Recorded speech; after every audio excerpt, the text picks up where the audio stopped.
Hello guys! So ayun, masaya tayo kasi maraming medyo naubos dito sa ating mga paninda. So, Sabado is maraming nabili. Mas lalo yung mga biscuits natin, oh. Medyo paubos na rin. Merong mga pa isa-isang binili dun sa ibang items, pero most especially ang biscuits at saka juice. So, yun po yung naubos at yung itlog is isang tray na lang din, kaya bibili tayo ulit. So, ang malakas ngayon is yung soft drinks, pero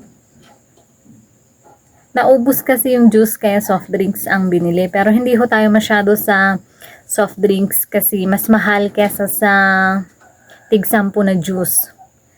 So, at saka yung may tig 2 kasi ako na yung drinky at saka yung sanata. Kaya yun yung alternate ng mga bata. Tingnan natin. Hello guys! So, dumating na tayo dito sa ating store at nung pumunta tayo is naambon pa lang. Pero nung pagbalik natin is malakas na yung ano ba yung tawag doon sa thunder? Kulog at saka malakas na yung ulan. So, buti na lang malapit na tayong dumating bago siya umulan ng malakas. So, pumunta tayo kay wholesaler at ito yung worth ng ating na pamili. 1,053. So, ayun guys. So, nakalimutan kong mahal sa kanya ang Yakult. Kasi, 300 yung 5. 1, 2, 3, 4, 5. So, 300 sa kanya. Sa bayan ako bumibili. Pero hindi tayo nakapunta ng bayan. Kaya, sa kanya tayo namili. Pero, dapat isa na lang o kaya dalawa ang binili natin. Kasi parang mas mura kay wholesaler number 2. 50 yung ganito sa kanya. Sa kanya 12 pesos. Parang wholesale, parang retail na din yun. So, ayun lang yung mahal sa kanya. Nagmahal sa kanya. Tsaka, eto So, bumili lang tayo ng 10 perasong payless chicken kasi yung 20 na nabili natin nung nakaraan is 5 na lang yung natira, so bumili ulit tayo. Tapos yung mga juice ko, 'di ba sabi ko kanina is ubos na yung mga juice natin kasi yun yung pinampalit nila sa soft drinks kasi cheaper to. 75 po ang puhunan, kaya ayan, mas bet nila ito kasi 10 piso lang ang bentahan natin. Pero etong Yakult is 14 pesos po. 12 pesos po ang puhunan, 14 pesos. So, ayun, yung mga biscuits natin is 8 pesos po. So, ito pala, Hansel at saka Combi. Wala po silang free. Hindi kagaya dito sa, ang talagang gustong-gusto natin na may pa-free. So, bumili tayo ng tig 5 chichirya. Yan lang muna yung nawawala dito sa ating chichirya section. At konti na lang din yung nandoon na nakabitin pala. So, ayan. Kukonti na lang yung ating mga chichirya. So, dyan natin sinasabit yung mga chichirya natin sa tabi ng kape. Tapos, eto namang paborito natin na, at saka kahit yung mga mamimili is ito talaga yung gusto nilang may pa-free. So, hindi natin tatanggalin ito sa balot. Kasi, pero pag may bibili is saka natin i-transfer. May bibili na per piece. So, ang gawain ko po dito is hindi ko siya tinatanggal sa dito sa pagkakabalot niya. Kasi may bumibili na ng yung mga nanay na pambaon din ng kanilang mga anak is per balot sila kumukuha. So, eto gusto ko to. Pero ito is tatanggalin ko kasi akin itong gatas na to. Char! So, ayun. Free. Kailan expiration? 2024 pa. Tingnan ko nga pala yung mga expiration ng mga ito. So, next year pa. 2024. Tapos eto, may pasobra daw. Oh, gusto ko talaga ito. Kayo rin, malamang. Eto naman is December 16, 2023, syempre. At eto ang paborito ko sa lahat. Na mabenta din sa akin. Ayan. January 21, 2024. So, diba, matagal pa. So, next is, dadagdagan ko ito. Kasi medyo mabenta siya ngayon sa akin. Ang nakalimutan ko lang na binili is yung fudge bar na choco. Tsaka, meron pa tayong mga hindi nabiling biscuits. Kaso, akala ko mabigat siya. Mabigat yung ganito. Pero medyo magaan lang. Pero okay na yun kasi yung budget natin is kailangan higpit-higpitan muna natin. 'Di ba? So, ayun, kahit maulan is medyo pawisin talaga tayo. Ewan ko kung bakit, kung kailan nandito ako is pawisin ako. Kasi nung nandito ako sa Bulacan, hindi naman masyado. Siguro nga kasi sanay tayo sa mainit dati. Ngayon is, bihira na lang siyang maaraw at pag nasa garden lang tayo, tsaka tayo pinagpapawisan. Wow, social garden. So tara na, mag-display muna tayo ng aking napamili ngayon kay wholesaler. So tara na. O kaya manood na lang kayo. Char! So may hagdan tayo. Ginawa ni Lakay. So shout out Lakay. Masaan ka na? Masaan ka na?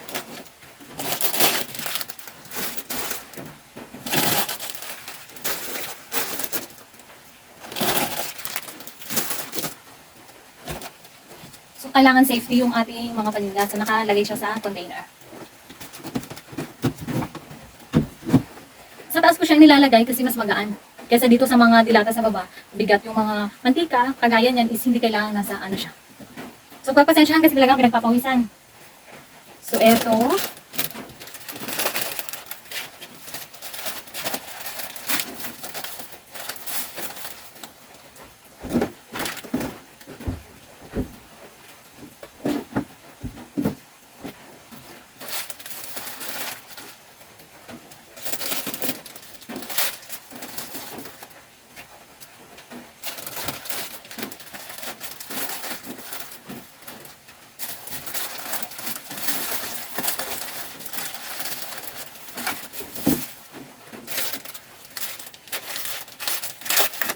Tatanggalin ko pala ito.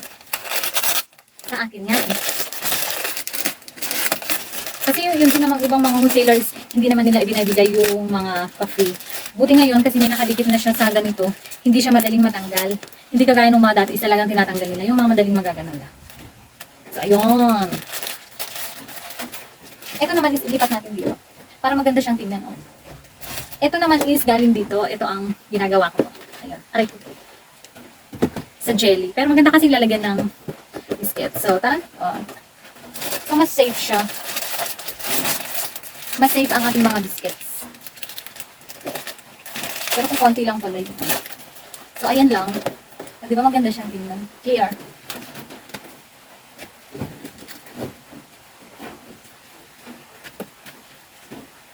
Tapos, etong mga to is ilalagay na lang natin sa ref. Diba? So, dito tayo sa may bintana.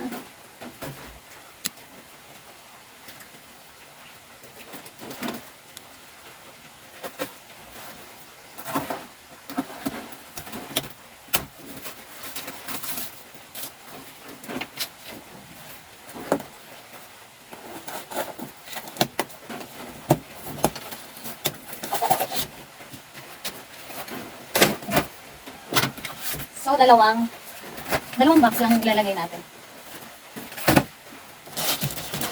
Plus, ito. Pero ito is ilalagay muna natin dito at pang-display para makita niyang tumor kung meron tayong ganito.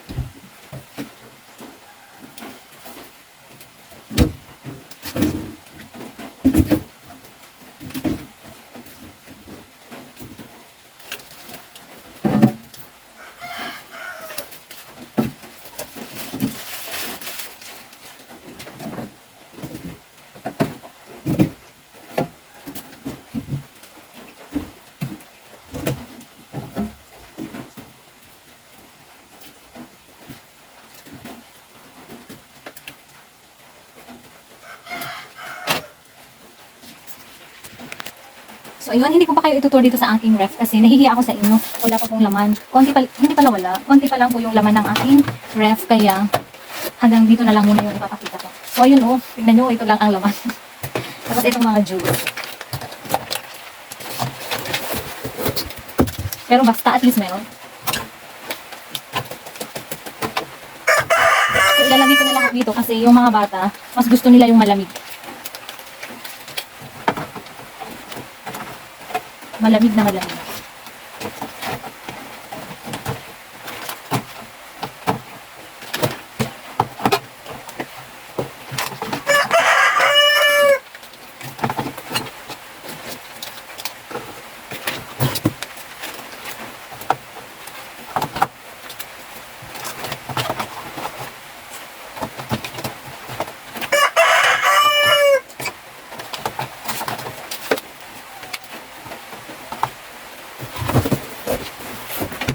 So ayun, gustuhin ko man na ipakita sa inyo yung ating ref is talagang konti pa lang yung laman kaya sa susunod na lang. So, susunod is yung ating chichirya.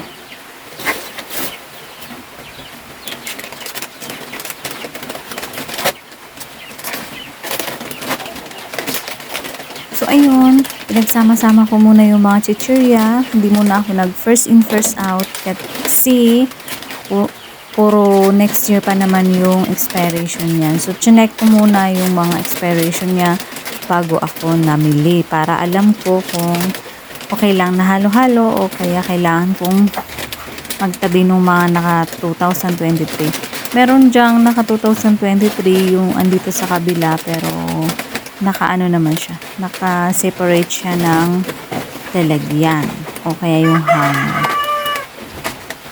Sa pag-display po ng chichirya is kailangan din naman nating malaman yung mga expiration. So, ayun. Diyan ko sa dalawang hanger nilagay yung mga this year mag-e-expire. So, alam naman na siguro natin yung mga malapit nang mag-e-expire kasi tayo lang yung tendera sa ating sari-sari store. Maliban lang kung meron tayong mga kasama. Ako kasi is ako lang talaga. At pag ako din kasi ang mamili sa bayan is tinitignan ko yung mga mag-expire next year. So, yun yung mga dinadampot ko para safe tayo sa expiry. Malamang matutuwa na naman ang mga bata kasi marami na namang chichirya tayong naka-display. At syempre, pag puno yung ating chichirya section is natutuwa yung mga bata na mamili. Kahit yun lang at yun lang din yung mga chichirya. Pero meron din yung mga bata na pinagsasabihan yung kapwa. So ayan, medyo nahiya-hiya pa ako magpakita sa inyo ng anong tawag doon yung buong store ko kasi medyo awang-awang pa yung ating mga paninda. So pagpasensyahan kong yung expression ko is anong tawag doon. Expression ko na talaga yun kahit alam ko is anong tawag doon. So pagpasensyahan ko. So yun lamang po yung ating ma-share na video for today. At this is Veron B, ang Igorotang Tindera from Nueva Vizcaya. At kung ikaw ay hindi pa nakasubscribe dito sa ating channel is maaari lang na paki-subscribe then hit the notification bell on para ma-notify ka sa susunod nating mga videos. So, bye-bye po and shout out po sa lahat ng YouTube Aspirants Family at sa lahat ng ating mga subscribers and viewers. Bye-bye po, ingat po ang lahat kasi naulan, may bagyo. Bye-bye po!